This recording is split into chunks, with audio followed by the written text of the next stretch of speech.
आज के big boss 14 के एपिसोड में देखने को मिला है हमें ढेर सारा मसाला, भर भर के मसाला रहा। और जो कहते हैं ना कि एक्स्ट्रा मसाला भी सब इसी में लगता है डाल दिया गया आज के दिन। और अगर मैं बात करूं एक आम जनता के प्रोस्पेक्टिव से, तो उनको मिला देखने को बहुत सारा एंटरटेनमेंट, लेकिन मुझे मिला ढेर सारा डिकोडिंग करने का मौका। और इसीलिए मैंने आपके लिए करी है बहुत सारी डिकोडिंग, बहुत सारी बातों की डिकोडिंग। तो ध्यान रखिएगा कि आज के इस वीडियो को आप आखिरी तक देखो, क्योंकि आखिरी में जाकर मैंने किया एक बहुत ही इंपॉर्टेंट डिकोड आप सबके लिए, तो उसको मिस मत करिएगा, ठीक है। नमस्कार, शुरुआत करते हैं। मैं हूं अनुज पाठक और आप बॉलीवुड स्पाई पर देखने आए हैं ऑन पॉइंट रिव्यू मेरे साथ, जहां हम करते हैं सीधी बात विदाउट की एनी बकवास, शो का डिकोड ना कि टेलीकास्ट। शुरू करते हैं। और सबसे पहले जो आज के दिन की शुरुआत हुई वो हुई थी निक्की तंबोली के जो कैप्टन साहब हैं उनका सेवक बन के। और सेवक बन के वो उनकी बहुत सारी हेल्प कर रही हैं। हेल्प तो नहीं कहूंगा, हाँ उनकी सेवा कर रही हैं, उनके काम कर रही हैं, अलग अलग प्रकार के ढेर सारे काम कर रही हैं, जिसको देख करके जान कुमार सानू को बहुत बड़ी दिक्कत हो गई। वो उनसे चिढ़ने लगा कि तुम मेरे काम क्यों नहीं होते हैं, मुझे क्यों नहीं करने को मिला है, और ये सब बातें शुरुआत कर दी गई। देखिए, एजाज भाई ने यहां पर अपने रूल बनाए थे अपने हिसाब से, वो जो अपनी कप्तानी कर रहे थे, तो उनकी कप्तानी के अंतर्गत ये रूल था कि जो जितना काम करेगा मेरे लिए उसको उतने रिवॉर्ड मिलेंगे। ठीक है भाई, उनका तरीका है, उन्हें अपना लिया। और इसी बात को देखते हुए अगर निक्की को प्रिविलेज मिली तो यहां जान को दिक्कत क्यों हो गई भाई? हाँ, वो उसने अपने आप अपनी जो प्रिविलेज है वो कमाई है, और आप यहां चढ़ गए कि आप मेरे लिए कुछ नहीं करते हो। तो यहां पर जान की प्रॉब्लम शुरू हो गई। मतलब माना कि अगर आपने कप्तान बनाया है तो आप कितने बार उसको जताओगे यार? हाँ, एक बार हो गया ना, आपकी एक बार उन्हें मदद कर दी, आपको नॉमिनेशन से बचा लिया, आपका एहसान चुका दिया। भाई सारे खिलाड़ी, चाहे वो पवित्रा हो, जान हो, निक्की हो, या फिर हम बात करें राहुल भाई, सबको एक बार उन्होंने नॉमिनेशन से बचा करके एहसान चुकता कर दिया। अब इंसान कब तक आप पर ही फंसा रहेगा क्या? वो अपना गेम ना खेले, केवल आपके लिए ही गेम में बचाने के लिए लगा रहे और केवल आपकी सेवा करता रहे, बाकी उसका खुद का कुछ भी गेम ना हो। मतलब देख करके तो मुझे ऐसे लग रहा है कि यहां पर जान कुमार सानू को इतनी उम्मीदें लगा के रख गई हैं कि आपने हमारे लिए कुछ नहीं किया, आप ऐसे नहीं हो, आप एहसान फरामोश हो। ऐसी कोई बातें करता है क्या यार? जान कुमार सानू का ना मतलब बचकानी हरकतें मुझे लग रही हैं यहाँ पे। तो यहाँ पर भला हो कि जान कुमार सानू और बाकी घर वालों को कुछ बोल नहीं रहे हैं एजाज भाई, वरना अगर बोलने पर आते तो जैसे कि आज जान कुमार सानू को एक डायलॉग सुनने को मिल गया ना, तू अभी तक रुका कैसे है। ये डायलॉग सुनते ही ना मुझे इतनी हंसी आ गई कि भाई उन्होंने साफ क्वेश्चन कर दिया कि तू अपने दम पर तो कुछ कर नहीं रहा। अब आती है दोस्तों मेन मुद्दे की बात, यानी कि नॉमिनेशन के लिए स्पेसशिप में मास्क वाला टास्क। यहां हमारे कप्तान साहब के पास था एक स्पेशल पावर कि वो किसी एक घर वाले को इस नॉमिनेशन की प्रक्रिया से बचा सकते हैं। तो यहां पर एजाज भाई ने मारा एक साफ साफ मास्टर स्ट्रोक। उन्होंने सीधे से यहां जैस्मिन को बचा करके अपने एक तीर से कई सारे वार जो हैं वो पूरे कर दिए। अब इनको बचाने के पीछे, यानी जैस्मिन को बचाने के पीछे यहां साफ साफ स्ट्रैटेजी थी। यहां पर क्या कारण थे वो मैं आपको बहुत सारे जो मुझे लगे हैं कारण मैंने डिकोड करे हैं वो आपको बताता हूं। शुरुआत करते हैं। सबसे पहले जो मुझे लगा जो कि कारण हो सकता है वो ये था कि यहां पर एजाज भाई ने अपने ग्रुप को बचाकर अपना हिसाब पूरा कर दिया था। उनका ग्रुप बोले तो पवित्रा, राहुल, जान, तंबोली, इन लोगों को पहले ही जो इस वीक से पहले नॉमिनेशन से बचा करके उन्होंने अपना जो हिसाब है वो पूरा कर दिया था कप्तान बनाने का। और यहां पर हिसाब पूरा करने के बाद उन्होंने क्लियरली ये संदेश दे दिया कि अब मुझे अपना गेम खेलना है आगे जाकर के, तो आप जरा सा शांत रहें, ये सब ना सोचें कि मैं ये क्यों कर रहा हूं। तो मेरे हिसाब से जो मुझे नेक्स्ट कारण लगता है वो ये है कि इनके ग्रुप में, यानी कि जो ग्रुप इनके पास रहा है पहले से, ये जान, तंबोली, पवित्रा और राहुल, चलिए राहुल को मैं थोड़ा सा इसमें एक्सक्लूड करूंगा, जो ये बाकी 3-4 लोग हैं ना, ये लोग बहुत कलेशी हैं। आपस में जब देखो तब भिड़ते रहते हैं कि मुझे बचाओ, उसको बचाओ। इतने कलेश, इतनी फाइट्स की वो बचकानी सी जो हरकतें हैं वो हो जाती हैं, और जिसकी वजह से इनको लगा कि यार अगर मैं किसी एक को यहां बचाऊंगा तो यहां बाकी लोग जो है कलेश करने आ जाएंगे मुझसे कि तुमने इसको क्यों बचाया, मुझे क्यों नहीं बचाया।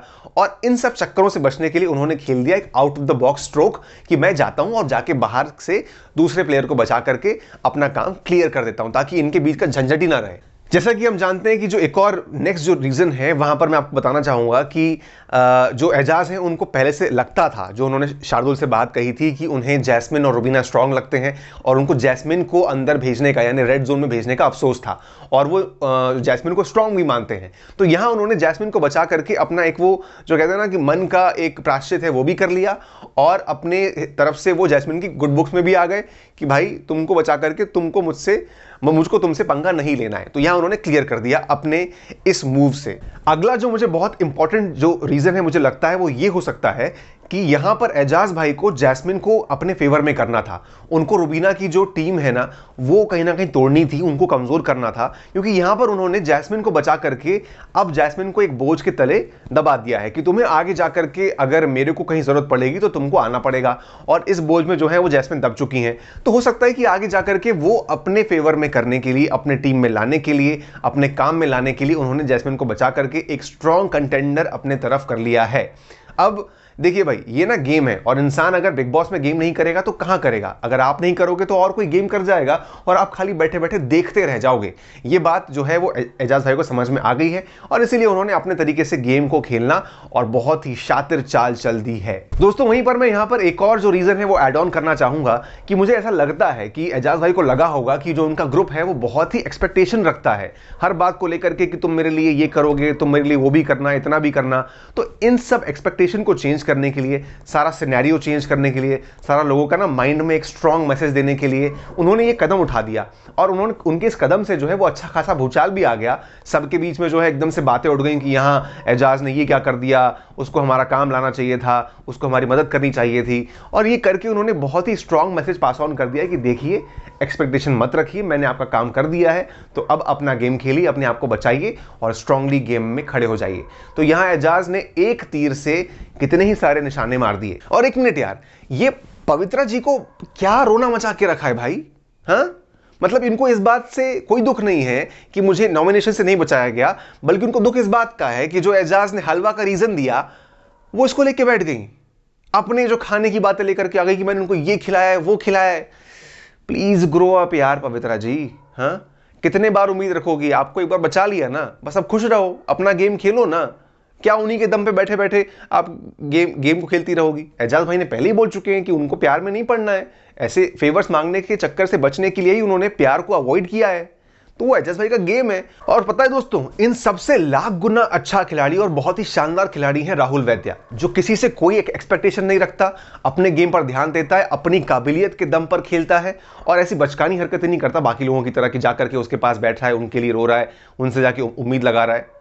सिंपल अपना गेम खेलता है। उस इंसान को एक बार उसने देखा कि एजाज भाई ने बचाया, तो उसने वहां जाके वो वाला काम लिया और उसके बाद से वो अपने रास्ते हो लिया।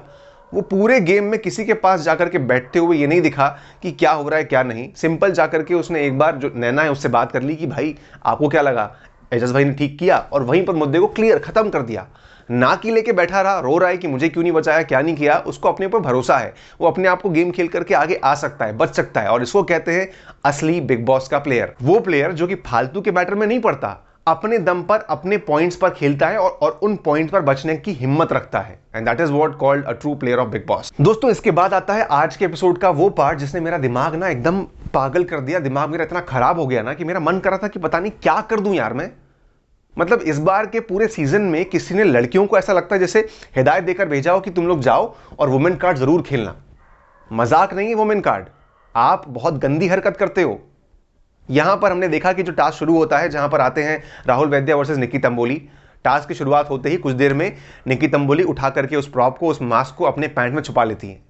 उनको लग रहा है कि वो स्ट्रैटेजी है कि वो छुपा लेंगी, और राहुल वैद्या जो है वो जानती थी कि राहुल वैद्या ऐसी हरकत नहीं करेगा कि वो आकर के टास्क मांगे या छीने इस पॉइंट के बाद। तो अगर निक्की तंबोली ने इसको अपनी स्ट्रैटेजी माना था तो सॉरी तंबोली जी, ये स्ट्रैटेजी नहीं, ये गंदगी थी। गंदगी आपके दिमाग की, गंदगी आपके गेम की। और ये जिस तरीके से इन्होंने छुपा लिया, अगर यही हरकत राहुल वैद्या करते, मान के चलिए, तो कितना हंगामा हो जाता पूरे सोशल मीडिया पर, पूरी बाहर की दुनिया में। एकदम राहुल वैद्या को टारगेट करके पागल कर दिया जाता। लेकिन यहां पर मैडम ने छुपा करके अपना गेम खेलना चाहा। इस गंदगी का लेवल आप सोचिए कि राहुल वैद्या एक ऐसा इंसान जो कि अपने आप में बहुत अच्छा है, उसने कितने ही बार निक्की तंबोली की मदद करी है। जब भी निक्की तंबोली ने उससे मदद मांगी, उन्होंने मदद करी। और यहां बेचारा वो टूट गया। क्यों? क्योंकि उसको लगा कि मैं बेबस हो गया हूं, अपने टास्क में परफॉर्म नहीं कर पा रहा हूं और कुछ किए बिना ही मुझे ये गेम हारना पड़ेगा, क्योंकि just because of Nikki Tamboli की गंदगी, दिमाग की गंदगी, उनके गेम खेलने के तरीके की। और निक्की तंबोली ने शायद जानती हैं कि वो कभी भी इंटेलिजेंट आर्ग्यूमेंट इस गेम में नहीं ला सकती, इसलिए उसने केवल एक ही पॉइंट बोलती है कि तुम लोग नहीं दिख रहे हो, मैं दिख रही हूं, और मेरे को दिखना आता है, तुम लोग को दिखना नहीं आता। निक्की तंबोली को इसके अलावा कोई आर्ग्यूमेंट ही नहीं करने आते। और इससे बचने को लेकर के उसने साफ साफ ये चाल चली, उसने इस प्रॉप को छुपा लिया जब वहां जहां पर, मैं क्या ही बोलूं, इस गंदगी भरे दिमाग के टास्क को उनका मन नहीं भरा था। इसके बाद उन्होंने खेला अपना वुमेन कार्ड, बड़ा वाला। कैसा वुमेन कार्ड कि जब देख रहे हैं कि वो इंसान रो रहा है, आपको सब्र नहीं पड़ा, आपने उसके जो जख्म है ना उस पर नमक छिड़कने वाला काम करा। और आपने क्या करा? आपने बोला कि मुझे राहुल ने गंदे तरीके से मेरा मास्क निकालने को कहा। यार लिटरली, हाँ, आप सब लड़कियों ने ठेका ले रखा है कि राहुल वैद्या के स्टेटमेंट्स को गलत तरीके से इंटरप्रेट करके दिखाओ ताकि राहुल वैद्या की इज्जत उछले और वो बदनाम हो और आप बच के रह जाओ। प्लीज, जनता इतनी बेवकूफ नहीं है, वो जानती है कि उसको क्या देखना है, क्या समझना है और किस बात पे किसको जज करना है। तो यहां निकी तंबोली आप समझ चुके होंगे। खैर, आपको कहां मालूम पड़ेगा भाई कि घर के बाहर क्या हो रहा है। वीकेंड के बार में आपको समझ में आएगा जब सलमान भाई आपको समझाएंगे, क्योंकि बाहर जो है आपको इतनी बुरी तरीके से जो रिएक्शंस हैं वो आ रहे हैं। बहुत गंदा खेल गई आप, बहुत खराब खेल गई आप। और यहां पर राहुल वैद्या के लिए और इज्जत बढ़ जाती है। जिस तरीके से वो इंसान इतना अच्छा है ना, वो गेम खेल रहा है अपने दिमाग से, कायदे से, उसके साथ ये नहीं होना चाहिए था। Seriously I am telling you दोस्तों। इसके बाद नंबर आता है शार्दुल वर्सेस नैना सिंह। दोनों जो है लेकर बैठ जाते हैं अपनी पर्सनल लाइफ की कहानी कि मेरे को ये दुख है, उनको वो दुख है। देखिए, मानता हूं कि मुझे आपकी दुख से, आपकी कहानी से बहुत सिंपैथी है, लेकिन यहां बिग बॉस में आपको पर्सनल लाइफ शेयर करने से कोई फायदा नहीं होता। इनफैक्ट इसकी जगह पर अगर आप दोनों जो घर में साथ आए थे, आपका योगदान घर के अंदर क्या रहा, अगर आप वो डिस्कस करते तो मेरे ख्याल से आपको फायदा मिलता। इनफैक्ट जो बिग बॉस थे वो भी आपकी बातों में इंटरेस्टेड नहीं थे, क्योंकि आपके टास्क के दौरान कैमरा आप पर था ही नहीं। बाकी घर वालों पर जो डिस्कशन चल रहे थे उन पर दिखाया जा रहा था। जहां आपका टास्क खत्म हुआ फिर आप पर कैमरा आया, तो आप समझ सकते हैं कि आपकी अहमियत कितनी डाउन अभी दिख रही है। उसको उठाने की जरूरत है। आपको गेम पर फोकस करना चाहिए, बिग बॉस शो पर फोकस करना चाहिए, ना कि अपनी पर्सनल लाइफ पर। है दुखी, मानते हैं, लेकिन आपको हमेशा उसी कार्ड को नहीं खेलना है। आपको अपने गेम को दिखाना है, अपनी पर्सनालिटी को दिखाना है और स्ट्रांगली घर में अपने योगदान को दिखाना है, तभी आप गेम में सर्वाइव कर पाओगे। दोस्तों, अब यहां पर जितना डिसअपॉइंटिंग तरीके से अब तक के टास्क हुए थे, जहां पर मेरा गुस्सा और पारा बढ़ चुका था, यहां पर जो अगला पेयर आया ना, उसने मुझे बहुत सुकून दिया। काइंड ऑफ वो क्यूट वाली फीलिंग दी। मैं बात कर रहा हूं यहां पर रुबीना एंड अभिनव की, जिनसे हमें सीखने को बहुत कुछ मिलता है कि कितना प्यार है इस कपल में, कितना सैक्रिफाइस है एक दूसरे के लिए, कितना डेडिकेशन है एक दूसरे के लिए। ये कपल जो कि एक दूसरे को लेकर के इतना सीरियस है और एक दूसरे के लिए कदम उठाने से पीछे नहीं हटता। हमने देखा कि दोनों बैठे और यहां पर जो रुबीना है, उन्होंने आज अभिनव के लिए सैक्रिफाइस कर दिया और रेड जोन में चली गई। वहीं पर जो अभिनव है, उन्होंने कहा कि ठीक है, तुम्हारा इस बार का कॉल है, लेकिन नेक्स्ट टाइम मैं कॉल लूंगा और मैं कदम उठाऊंगा। आप समझ सकते हैं कि कितना दोनों के बीच एक डेडिकेशन है फॉर ईच अदर। और हमने ये जो बात है ना, स्टार्टिंग से देखी है, किस तरीके से दोनों एक दूसरे को सपोर्ट करते आए हैं, गेम को सही तरीके से खेलते हुए अपने आप में, मतलब कुछ भी हो चाहे दुनिया में, लेकिन एक दूसरे का साथ नहीं छोड़ने का जो एक वो बात है, वो दोनों में स्पार्क दिखने को मिला है। And they are called the real couples, ना कि कुछ और फेवरिज्म और बातें। एग्जाम्पल देख रहे हो आप, हाँ, जहां पर उम्मीद लोग बाकियों में लगा लगा के बस मरे जा रहे हैं, वहां पर यह कपल है जिसने उम्मीद लगाए बिना चुपचाप अपनी जिम्मेदारी को समझा और सेक्रीफाइस कर लिया। लेकिन दोस्तों, मैं यहां पर ना एक बहुत दिल से मेरी इच्छा है, और ये मैं बात बड़े प्यार से एक कहना चाहता हूं रुबीना अभिनव को, कि आपको ना गेम में अपनी कमजोरी नहीं दिखानी चाहिए। कमजोरी कैसे? कि हमने देखा कि जो रुबीना है, उन्होंने ये पॉइंट कहा कि मैं अभिनव के बिना ये गेम नहीं खेल सकती, और अभिनव ने कहा कि मैं रुबीना के बिना ये गेम नहीं खेल सकता। अब यहां बिग बॉस इस बात का फायदा उठा सकते हैं, क्योंकि वो अक्सर जहां कपल दिखता है उनके बीच में दरार खड़ा करने की कोशिश, मुश्किलें लाने की कोशिश करते हैं, और वो ऐसा आगे करेंगे। और वही उसका एग्जाम्पल है आज का टास्क, कि उन्होंने आप दोनों को ही सामने बिठा दिया कि चलो आज जरा जज किया जाए कि इनके बीच की ताकत कितनी है। ऑल्दो आपने पूरा पास करा अच्छे से, एंड आई होप कि आप आगे भी पास करो, लेकिन स्मार्टली, सोच समझ करके, इन जो इमोशंस है ना, उनको साथ में रखते हुए एक स्मार्टनेस और गेम के प्रति अपना जो एक पार्ट है, जो रोल है, वो बिना कमजोर दिखाए एक दूसरे को आपको आगे चलना होगा। And that is what the point between Rubina and Abhinav. They are very strong couple and I hope they will be remaining as the strong couple. दोस्तों, इसके बाद आता है सबसे शॉकिंग पार्ट, यानी कि वो पार्ट जहां हम देखते हैं कि रुबीना के नॉमिनेशन के बाद जो टास्क है उसको रोक दिया गया। जैसे ही 4 लोग मिले, यानी कि रुबीना, शार्दुल, नैना और राहुल, ये 4 लोग के मिलते ही बिग बॉस ने टास्क को रोक दिया। जान और जो पवित्रा है, उनका तो मौका ही नहीं आया। मतलब ऐसा क्यों भाई? अच्छा, क्या शायद जो कि रेड जोन में 4 बेड थे इसलिए आपने 4 लोगों को चुना कि जगह फुल हो गई तो चलो अब टास्क रोक दो? ये अगर बात है तो भाई साहब आप एक बेड और बढ़ा लेते, एक बेड और बढ़ा करके इन दोनों को टास्क तो करवाते। आपने यहां टास्क ही नहीं करवाया और जान कुमार सानू एक बार फिर से बच गए। ये कोई खास स्पेशल एफर्ट मुझे लग रहा है जो कि बिग बॉस के द्वारा लिया गया है स्पेशली फॉर जान कुमार सानू। और इस बात की चर्चा पूरे जगह पर यानी कि सोशल मीडिया पर जम के चल रही है कि आखिरकार ये क्यों किया गया, क्यों इस तरीके से केवल 4 लोगों को लिया गया और 5वां क्यों नहीं आ सकता था? नॉमिनेशन है भाई, मजाक थोड़ी ना है।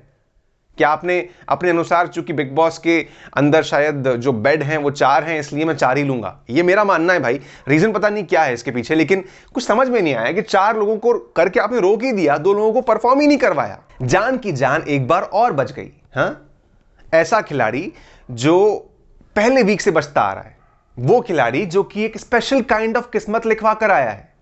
स्पेशल किस्मत क्यों कह रहा हूं, ये मेरा हिंट है आप लोगों के लिए, आप बहुत समझदार हैं, समझ जाएंगे। ये जो स्पेशल किस्मत है ना, इसके चक्कर में वो हर वीक में नॉमिनेशन से बचता गया है और बच गया है, और इस बार भी बच गया। बिग बॉस को मालूम था कि यहां पर भी 3 राउंड में 4 लोग नॉमिनेट होकर के भर जाएंगे, बिग बॉस के बेड की जो जगह है वो भर जाएगी और जान कुमार सानू को एक बार फिर से बचने का मौका मिल जाएगा। बहुत स्पेशल एफर्ट लगते हैं भाई इन सब काम को करने के लिए, आपने देखा कि यहां पर भी लगे। खैर, सवाल उठेंगे, सवाल उठाए जा रहे हैं और सवाल उठाए जाएंगे। आप क्या कहते हो इस पर मुझे बताना। फिलहाल मैं इसी नोट पर, इसी सोच पर इस रिव्यू को यहां एंड करने जा रहा हूं। और साथ ही साथ आने वाले हैं अली गोनी। अली गोनी के आने से होगा खूब सारा धमाल, खूब सारा मस्ती, खूब सारा घमासान, कंट्रोवर्सी और दोस्ती की मिसालें देखने को मिलेंगी। दोस्ती बनेंगी या टूटेंगी, ये होगी बात देखने लायक। लेकिन आप चिंता मत करिए, आप तक सारी डिकोडिंग, सारी खबरें, सारी बातें लेकर आऊंगा मैं, ANUJ अनुज पाठक।